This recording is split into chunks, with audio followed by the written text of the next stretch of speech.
જીવન શ્રાપ છે કે આશીર્વાદ? તે માત્ર એ વાત પર નિર્ભર કરે છે કે તમારું મન તમારી આજ્ઞા માને છે કે નહીં.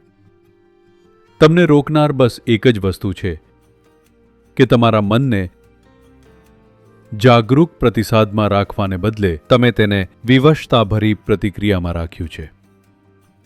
તમારા મનમાં શું થાય છે તે બીજું કોઈ નક્કી કરી શકે. આ કેટલું શરમજનક છે. શું આ ગુલામીનું સૌથી ખરાબ સ્વરૂપ નથી કે તમારા મનમાં શું થાય છે તે કોઈ બીજું નક્કી કરી શકે? તમારી આસપાસ શું થાય છે તે બીજું કોઈ નક્કી કરી શકે છે, પરંતુ તમારી અંદર શું થવું જોઈએ તે કોઈએ નક્કી ન કરવું જોઈએ.